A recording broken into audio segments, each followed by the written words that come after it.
Today I want to talk about letters of recommendation. Who needs them, who you should ask, what they should say, and some major do's and don'ts in securing letters of recommendation for college admission.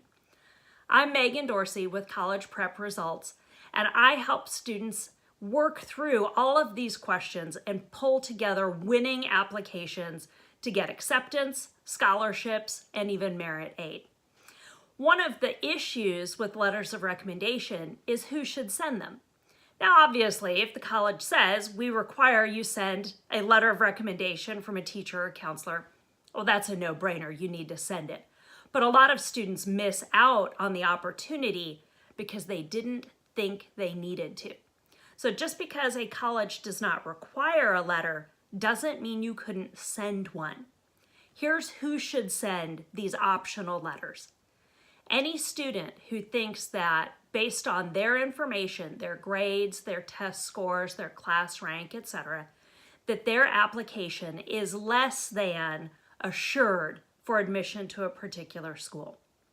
So I'm working with a client right now who has pretty decent grades but has really struggled with his test scores and looked up for some of the universities he's considering what their usual acceptance rates are based on his grades and test scores. In fact, in a lot of our Texas schools, they have a chart for assured admission. And so you can look up and it says if this is your class rank, this is the test score you need to have for automatic or assured admission. And he fell a little short. He's been struggling with the SAT and ACT. He needs to send a letter of recommendation because if you only send the minimum to some of those schools, some schools that don't even require essays, all they were going to judge him on would be his class rank, his grades, and his test scores. He needs them to judge him on the better things he's done that haven't been fully reflected. So there are a lot of students who could really up their application potential by sending letters of recommendation. So if you've decided that's you, who do you ask? It's not as obvious as picking the teacher where you got the best grades. Obviously, follow all instructions. Some applications will be very clear on who you should ask. But if it's entirely up to you which teachers to ask, the first rule, big number one rule, you must ask an academic teacher. Colleges do want to know that they have students of good character, that they're admitting people who are easy to work with, but their real concern is can you do the work? Your academic teachers can speak to your ability to do college level work. And in the case of my client, that's the real concern with his application. His test scores might raise a red flag or question his ability to do the work. He needs his teachers to say, don't worry, this guy may not be the best standardized test taker, but he really can do academic level work. So think about what academic teacher have you had recently? Probably we don't want to go back much further than junior year teachers who can speak to your abilities. It doesn't always mean you had an A in their class. You might even have struggled at certain points, but you want to ask the teacher who knows you well enough and can speak about your specific strengths. Your strength doesn't have to be test taking.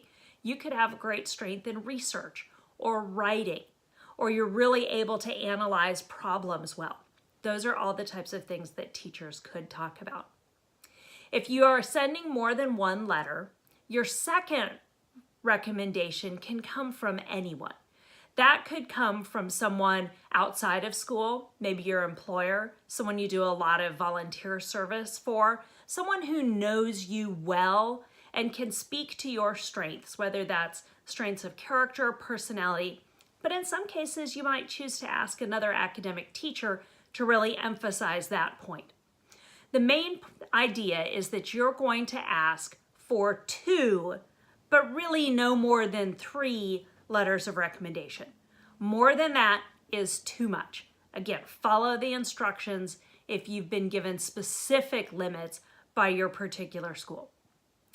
Once you've decided who to ask, what should the letter say? Well, I've already mentioned this. They need to talk about specific details.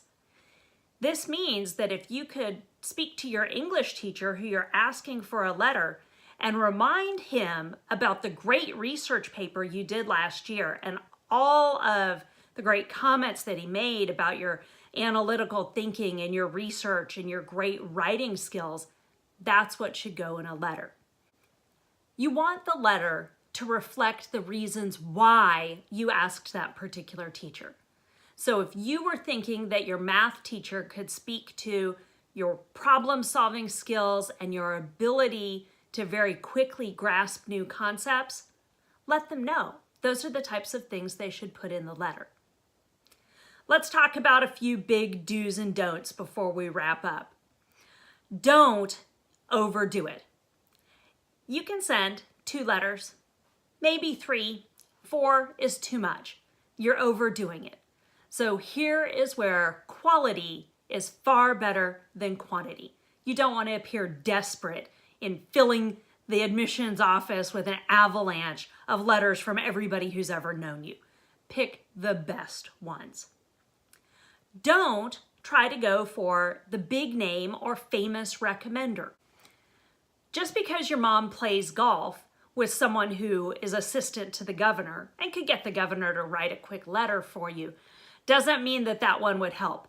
You are far better off with your letter from Ms. Mahan, your senior English teacher who you've had for a semester, who can speak to your specific strengths, than you are with a letter from the governor. Sorry, governor. The other don't is don't wait until the last minute.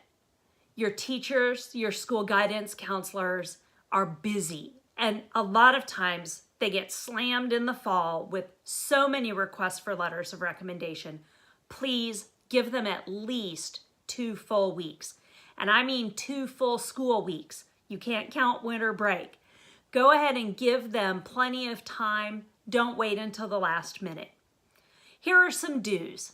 I've already mentioned this before, but do follow the instructions and requirements for any particular college or program to which you're applying. If they specifically ask for a math teacher recommendation for the math department scholarship, send the math recommendation. Do tell your recommender why you've asked them, including as many specific details as you can. Don't make them guess. And finally, do thank your recommenders for writing these letters for you.